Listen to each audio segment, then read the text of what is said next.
9h30 ce matin, Cyril Féty arrive à la barre. Il est le beau-frère de Ludovic Bussonnet. Cyril Féty est crispé et tendu. L'atmosphère dans la salle est pesante. 6 ans après les faits, il redécrit la scène. Son angoisse et sa crainte de l'époque sont palpables. À plusieurs reprises, submergé par l'émotion, il éclate en sanglots.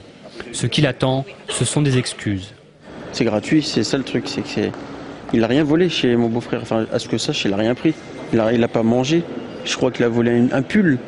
C'est gratos, c'est bien ce que je dis. Et puis il lui a tiré dessus, mais ça suffisait pas. Pourquoi, on ne sait pas. Si seulement il pouvait dire oui, j'ai fait ça, je suis désolé. Non, vous voyez qu'est-ce qu'il dit, je sais plus, s'en fout quoi. Donc voilà, c'est écœurant. Il faut dire que Cyril Féty n'échappe à la mort que par un sursaut de courage. En effet, après avoir reçu un coup de fusil dans le dos à une vingtaine de mètres, il se relève et prend la fuite. David Soler Moreno, lui, ira littéralement massacrer Ludovic Bussonnet, atteint par la première balle du fusil. Un fusil que les enquêteurs retrouveront en 9 morceaux, éclatés par la violence des coups portés au visage de la victime. Il manque une personne, je veux dire. Il a détruit plusieurs familles et c'est incompréhensible, quoi. David Soler Moreno continue à s'enfermer dans un comportement incohérent, assimilable à de la manipulation. Il admet bien avoir pénétré chez Ludovic Bussonnet, il se souvient avoir eu le fusil dans les mains, puis se réfugie derrière un trou noir. Une amnésie qui, selon lui, serait due à la consommation de LSD.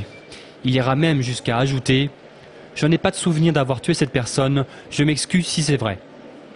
C'est terrible, mais n'importe quelle personne qui a connaissance des faits horribles qui a été infligé, que ce soit à M. Ricard, que ce soit Mme Ramogé, M. Bussonnet ou M. Féty, c'est la même chose. On a un sentiment d'écœurement et de tristesse profonde. Et là, David Soler Moreno est impassible. Et c'est ça qui est difficile à supporter. Le voile sur le comportement ambigu et paradoxal de l'accusé sera en partie levé ce jeudi avec l'audition de différents experts qui devront déterminer si, oui ou non, le vagabond espagnol était psychologiquement responsable lors de ses actes.